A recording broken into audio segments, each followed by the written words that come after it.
The Reverend Peter Mullins, who's going to say a few words, say grace, and we'll have a super meal.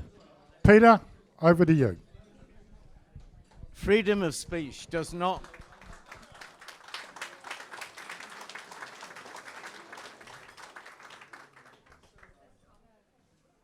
My dear friends, can you hear me?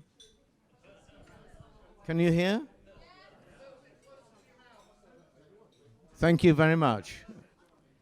My dear friends, could I say, that freedom of speech does not mean that you should keep on talking when Ian, who has worked so bloody hard all week, is trying to tell you what's going on tonight. Anyway, he must have been scraping the bottom of the barrel, but he's recruited me to say grace and to talk a little bit about free speech. It goes back a long way, the abolition of free speech. I was a country parson in Yorkshire and working at the university when my friend Roger Scruton came up to talk at the university about the subject of free speech. Will you shut up over there?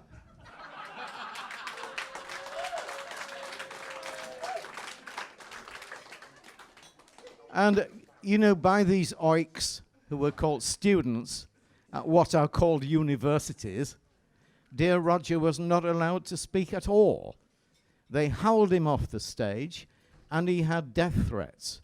And it was only because Lynn, my wife, and I knew a way round the back streets to his hotel that I think that Roger Scruton, who has distinguished himself brilliantly since that day, 30 years ago, that he arrived home safely. There is no such thing in this country as free speech unless you agree with the agenda that is put out. I could go to jail for things that I've said in my sermons.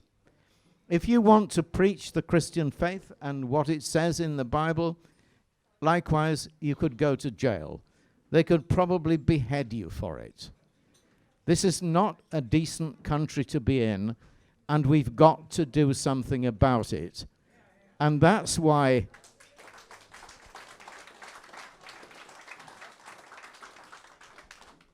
UKIP, and if I may say so, politeness matter. I will now say grace, and if any of you are offended, by the fact of, the actual Christian prayer, then you just have to be bloody offended, won't you? Almighty God, who didst deliver thine ancient people from bondage in Egypt, loose us, we beseech thee, from the chains that bind us today. Thou hast set us in a fair land of England, and bestowed upon us thy goodly inheritance of liberty. Strengthen us, that we may ever cherish and defend these sovereign gifts which thou hast given, and bless our food and fellowship this night. Amen. Chaos, isn't it? Chaos. The one that's caused me all this aggro this week. Katie, I wouldn't have it any other way. And I'm so glad that you came tonight. So over to you. Thank you. Thank you very much indeed. Thank you, everybody. So I won't I won't be too long, I promise. Won't be as long as you like. Okay. What time is it now? Someone tell me the time.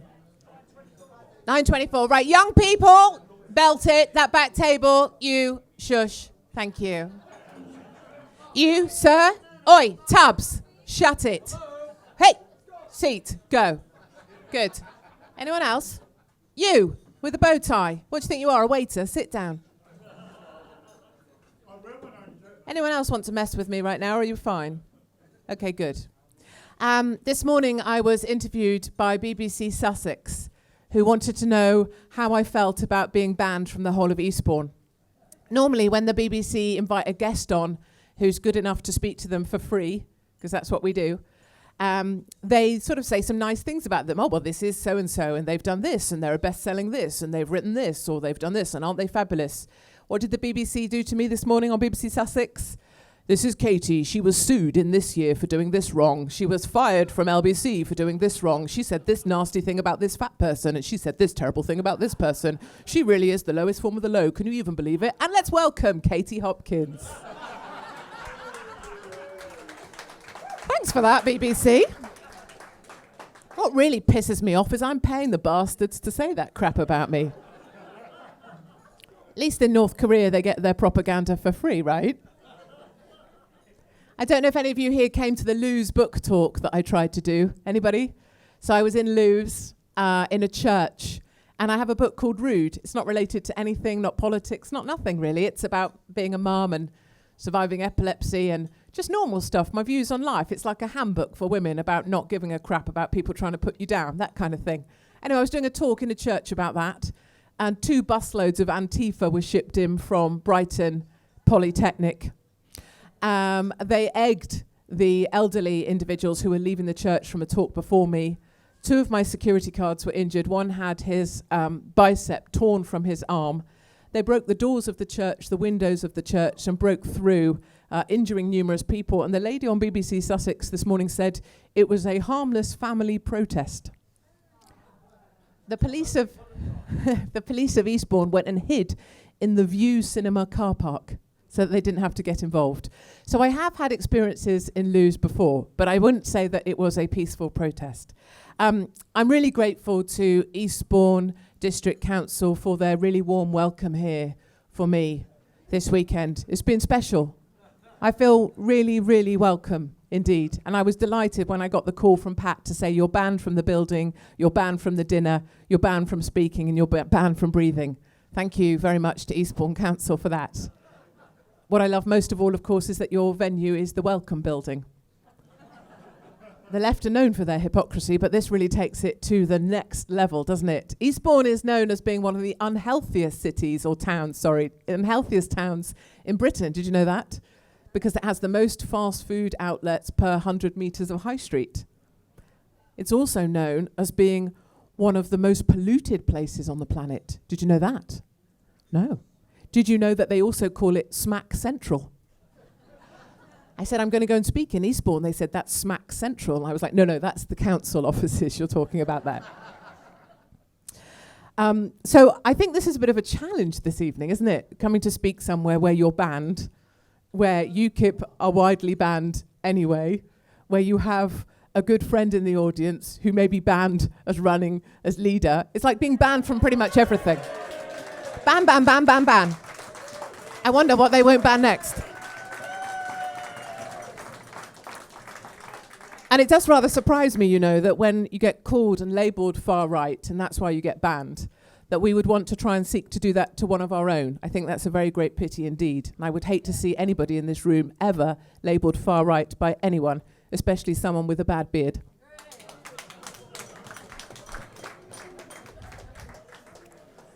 I recently spoke at Oxford University and the subject was, this house believes in no platforming.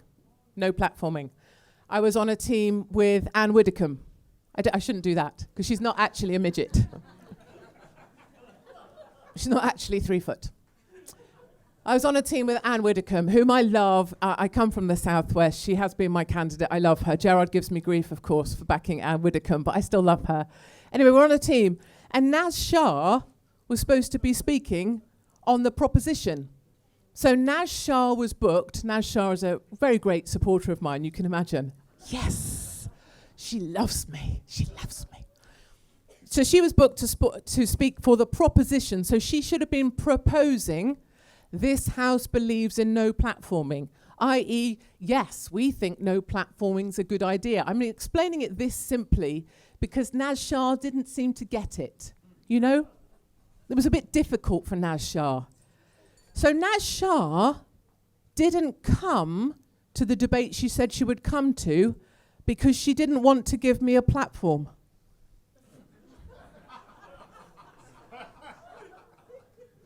Naz Shah no platform me at a speech about the House believes in no platforming when she was supposed to speak for the proposition. And so we won. I have to say, I do think actually if Anne Widdecombe had been there, we would have, if Anne Widdecombe hadn't been there, we would have still won. But I would say if Naz Shah had been there, we would have still won anyway, because she's the laziest ass speaker I've ever heard. So that was Oxford. Yesterday, I was in London at the Old Bailey with Tommy Robinson, and I chose to support him in his walk. So he came in from Luton, came into the train station, and as I saw my job, or I chose my job to be that day, to accompany Tommy to court, to act as some kind of support, to also help give him leverage and more voice than he might otherwise have by those that seek to silence us. And also to add a sort of leverage in America, because I have a number of American news outlets that I still have access to, amazingly. So I was with him, and I think one of the things I wanted to say this evening was, if we park all politics on this sort of thing, we park all politics on it, whether he's left, right, green, blue, whatever, we park that. Even if we park the fact that you might think he is guilty of contempt of court, no problem at all. I understand many individuals think he is guilty of contempt of court. Let's say, okay, yes, let's say he is. Even if you think he's the worst person on the planet because he has a criminal record that's longer than my legs. Okay, let's accept all those things and park them. Still, there has never been in the history of the United Kingdom and law cases in this country anybody ever sent to do time inside for contempt of court. Not ever. So even if we accept that he's a really bad guy with a long list of convictions, that he's not the sort of person that should represent us, that he's the most far right, he's so far right, he's virtually full circle. Even if we accept all these things, how can it possibly be that the state decides that that man needs to go to prison to serve time for what he has or hasn't done? And that is why I was stood there. Basic humanity. And I think it's something we forget too quickly when we get wrapped up in politics. It's basic humanity. And I was sorry to miss Gerard, who was also there on the principle of basic humanity, which I think really matters. Prior to that, I spent 3 weeks on the road with my latest documentary, which is called Homelands. And I took it on a kind of tour from Israel to New York to Long Island to DC and Detroit as well, actually. And it was shown in synagogues, it was shown in Baptist churches, it was shown in conference centres, conservative meetings, and meetings of Jewish groups and organisations. So in a way, it was shown in every possible place to every different group of individuals. And Homelands, I think, is a story that many of us can relate to. It's the story of people looking for a new place to call home, of Christian families or regular British families looking for somewhere new to bring up their children, wondering where they will leave their kids when their time here is up. And of Jewish families looking for a new place to call home. There is a Jexodus underway. Jewish families are leaving France, are leaving Germany, are leaving London, because they no longer feel safe in these countries because of Islamist attacks. In Paris, I met families who were spat at in the street, called dirty Jews.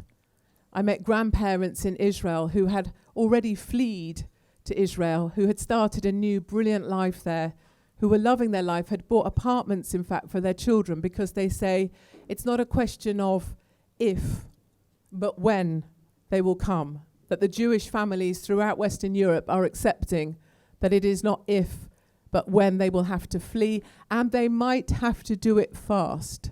And those words still echo for me. Many of the French Jews I spoke to said that people in Europe need to treat every day like the 1st of September 1939. A Jewish couple who fled because their grandchildren were no longer allowed to wear their kippah, had to think about dispersing from the synagogue quickly, had to rush home, text their mum, check they were safe. We know some of this routine. As a mum, I know some of this stuff. They fled to Israel, and they said, you know, we have to remember that the pessimists ended up in LA with a pool, and the optimists went to Auschwitz. And we can no longer afford to be optimistic in Western Europe today. I also travelled around Yorkshire, West Yorkshire, which I have to say is a couple notches up from Eastbourne. No, it's not. In Saviltown. Saviltown is 98% Muslim. It is a majority Muslim town. Not only that, but whites are now such a small percentage, they are entirely isolated. And you know, this isn't really even about race or religion. It's none of those things. There's plenty of good people of all types. This is about the fact that so many British people now feel alone. They now feel like they don't recognize their country anymore. They feel isolated. The language in the local school, it's the 3rd or 4th language now that is English. They go to shops and they no longer recognize people. They used to remember going down the street and saying hello to people, and there's no one left anymore.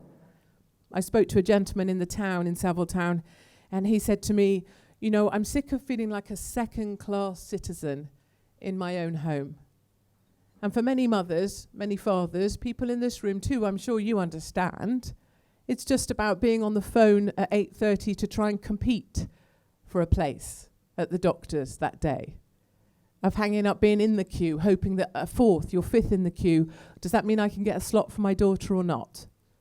About applying for school places, your 3 top priority preferences, knowing you probably aren't going to get any one of those 3. About the families this year who were told there was not a single school place left in their town, which happens to correlate with the fact that that town is the town that's taken the most asylum seekers, who have the most children, who are given priority to those school places. And this isn't about race. This isn't about religion. It's about trying to have access to the things we need in order to take care of our families. And that's Homeland's documentary, and that's where I've been for the last, I think, 3 weeks or so, taking that on tour. And just prior to that, I was in Birmingham. Where's my Birmingham gentleman that I met earlier? Where are you? There you are. Anyway, this isn't a story about you, so don't worry. I was in Birmingham for the school protests that are going on. You've heard about the school protests in Birmingham? It's sort of a moment in time, actually, because it's where the left detonate their own heads. They just can't work out what to do about the problem. So what you have is primary schools in Birmingham teaching LGBTQI, teaching that 2 penguin dads raising a chick is just as good as a mummy and a daddy penguin. That if Oliver wants to be a ballerina today, then that is a marvellous thing. Teaching that stuff in primary schools, fine. But the majority Muslim parents of those schools don't agree with it, don't like it, to the point that they have protested outside schools for 7-8 weeks solid. They will not let children over the lines. They've picketed the gates. They have stopped parents going in. And so Parkfield Primary School stopped the tolerance lessons. So because of the intolerance of the Muslim community, of the LGBT community who are highly tolerant, the left didn't know which tolerant group to pick, whether to pick the tolerant LGBTs or to be tolerant of the intolerance of the Muslims. And their heads blew up. And I was there to film it, which was good. And actually, you know, the joy of this stuff is when you find yourself, you're just speaking your truths. I actually found I was in the homes of Muslim parents. Some of them were in support of the protesters. Some of the Muslim parents, one of them's called Shaq. He's the ringleader, really. I went in his home. They were having their Eid celebrations, which were amazing. And, you know, he feels very strongly that 4-year-olds shouldn't be force-fed this sort of thing. And it's where actually you find yourself really allied with these individuals. I completely agree with Shaq. I completely agree with the majority Muslim parents. I don't want this stuff force-fed down my kids at the age of 4. It's ridiculous. At the age of 4, I want my children to be messing about, ideally dangling off some tree or other, and occasionally giving a good kicking to some kid called Tyler. That's what I want to happen. No, never happened. But my point is, you want kids to be kids. So I think it's stories like that. You know, this is how I see my job, is just holding up a mirror to this country, to listen to the gentleman in Savile Town that no longer feels that he has a place to call home, to listen to the Jewish lady in Paris who says she was spat at and called a dirty Jew by Islamists because Islamists have control of that city but no one can speak about it, to go to Bradford and talk about the truth of the white area, the black area, and no one moves in between. And to go to these schools and really capture these debates and ask Stephen Fry, where are you on this, Stephen Fry?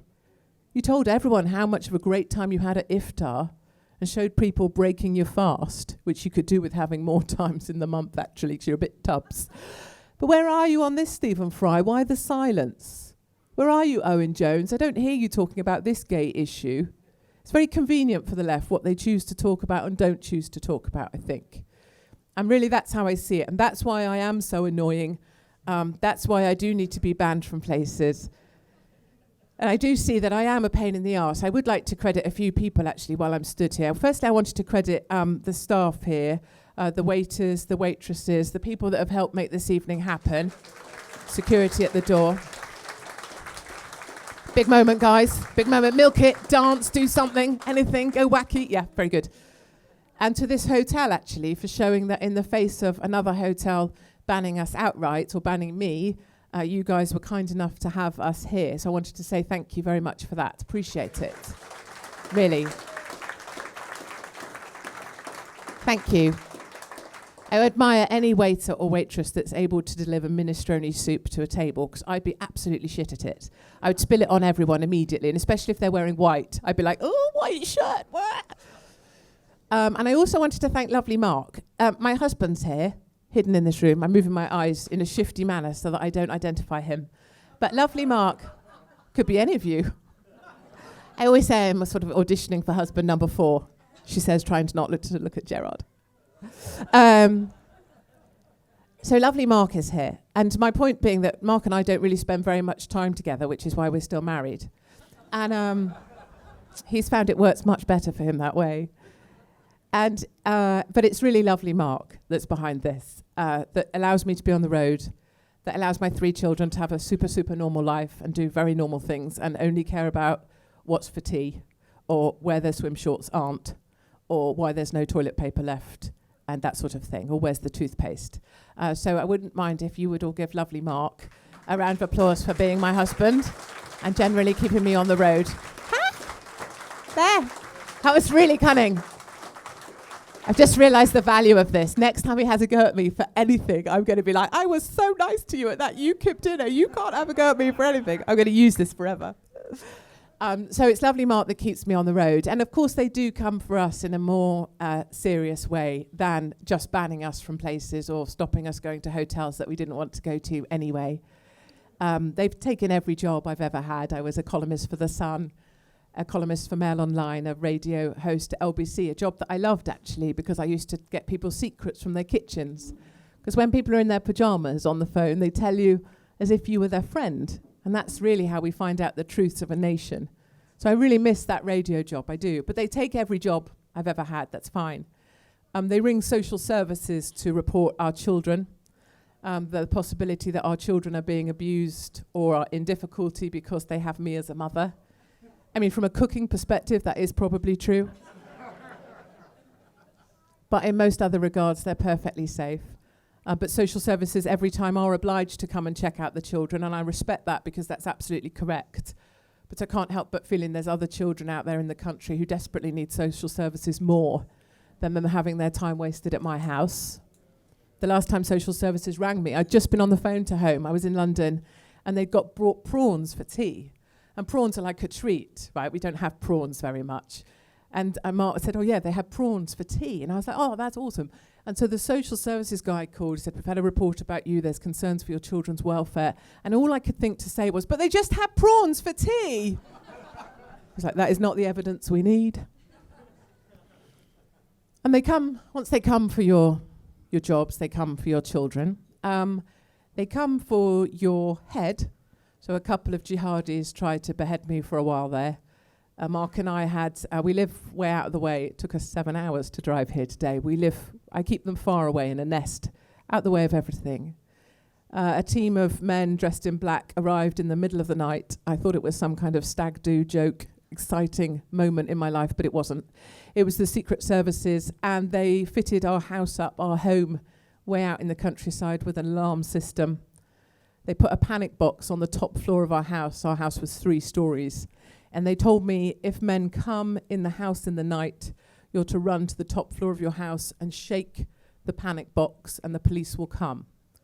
They rigged the phones in the house, so all you had to do was pick up the phone and drop it, and the police would come. And then they left our house in the middle of the night, and they told us not to worry.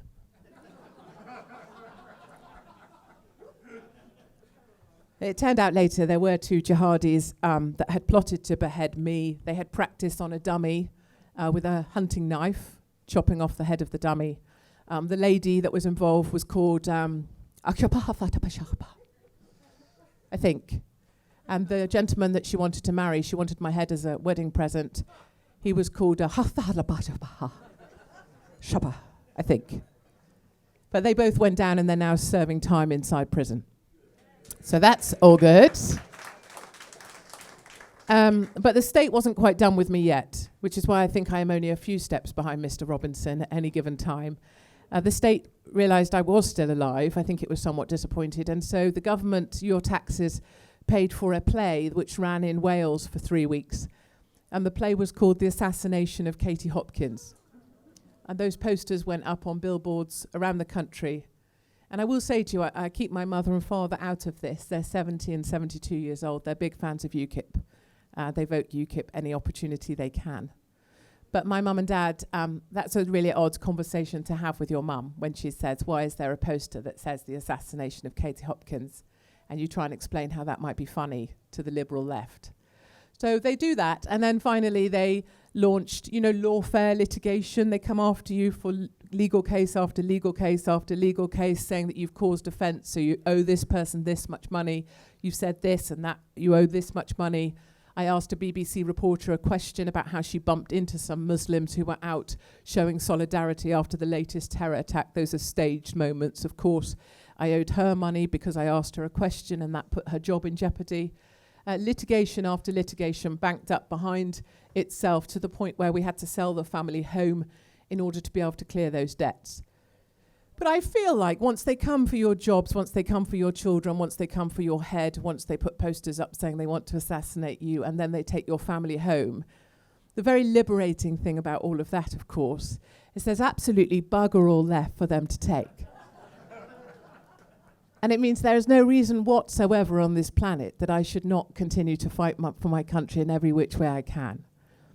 I was sponsored through university by the Intelligence Corps. My father says that someone else's application got muddled with my own. I will point out that this nose is my father's nose, so he really doesn't have a point, does he? Because I've got to live with this for the rest of my life.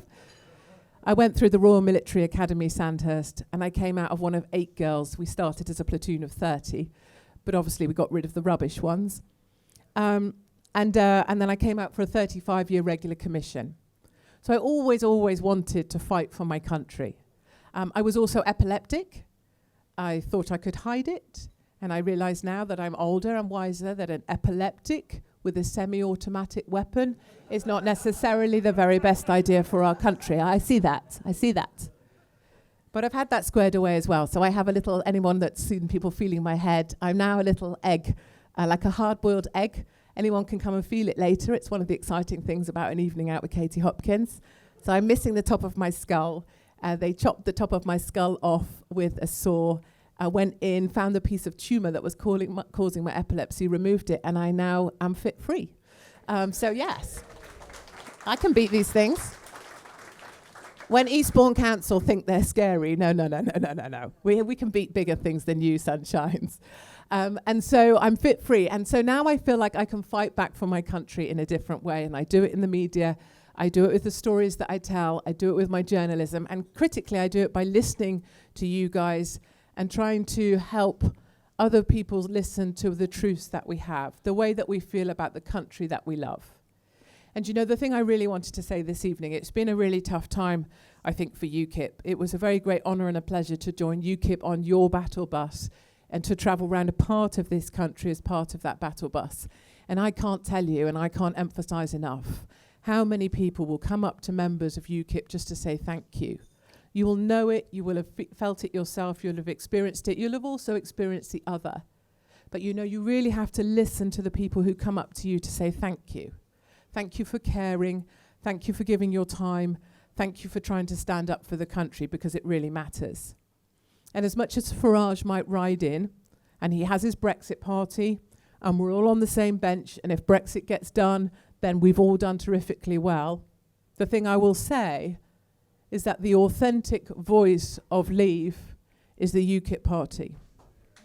You guys are the authentic voice of Leave.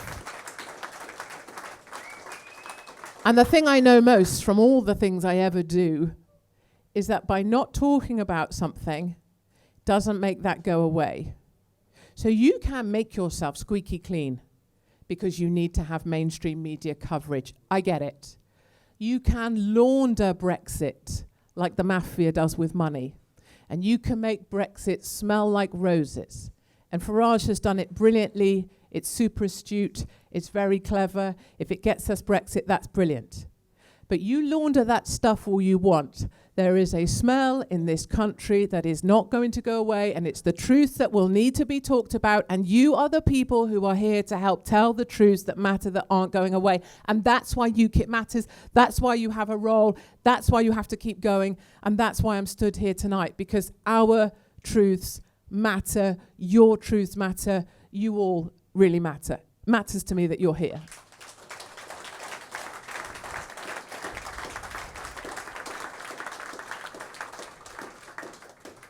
So I would say, in closing, you know, never ever feel downhearted about where you're at, or where the party's at, or where things are at. Because what matters most of all is that when history comes to decide and judge, you guys will be on the side of the good.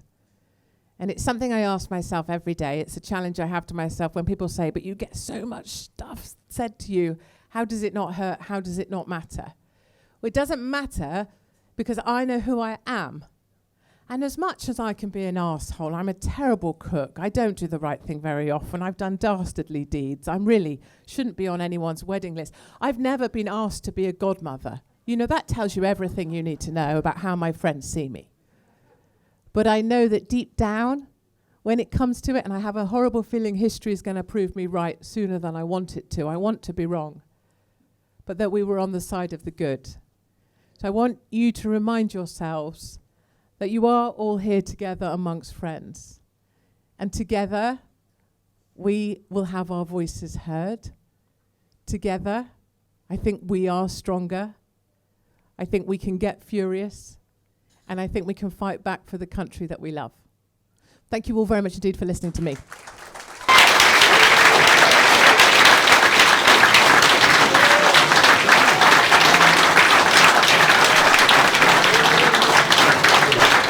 Well taken. What a brave, inspirational moment.